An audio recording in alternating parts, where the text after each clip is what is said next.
Donald Trump vient de déclarer officiellement sa candidature à l'élection présidentielle de 2024, une semaine à peine après des midterms désastreuses pour lui, et alors que la majorité des républicains et tous ses proches lui conseillaient d'en reporter l'annonce. In order to make America great and glorious again, I am tonight announcing my candidacy for President of the United States. Cette annonce intervient alors que la commission d'enquête du Congrès sur le 6 janvier s'apprête à rendre un rapport très attendu. Rappelez-vous, le 6 janvier 2021,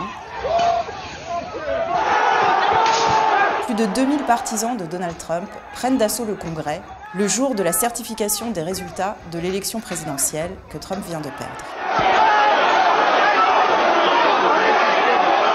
Un événement retransmis en direct sur toutes les télés du monde avec un bilan très lourd, plusieurs centaines de blessés, 9 morts le jour même ou les jours suivants, dont 4 suicides de policiers du Capitole et plus de 900 arrestations. Cette commission d'enquête bipartisane a été créée par un vote de la Chambre des représentants le 19 mai 2021.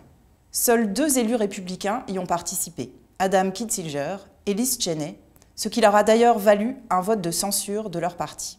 Le Parti républicain a en effet cherché à réécrire ce qui s'était passé ce jour-là, parlant de manifestations politiques légitimes ou même de simples visites touristiques.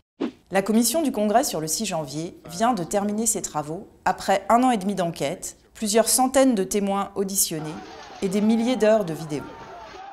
La 9e et dernière audition publique, le 13 octobre, a appelé Trump à venir répondre aux questions de la commission et à remettre un certain nombre de documents. Assignation à comparaître que les avocats de Trump ont immédiatement contesté en justice. En parallèle, le département de la justice mène sa propre enquête qui a conduit à près de 900 arrestations. Alors, que s'est-il passé le 6 janvier? Quel était le but de l'assaut du Congrès et par qui a-t-il été préparé?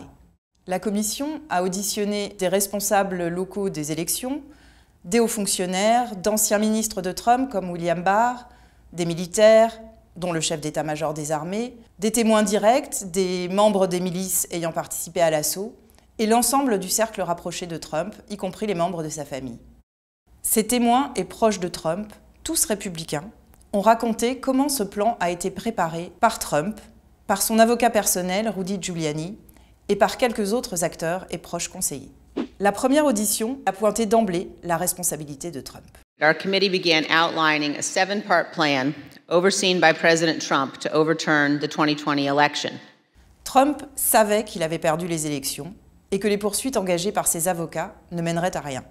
I made it clear I did not agree with the idea of saying the election was stolen and putting out this stuff, which I told the president was bullshit.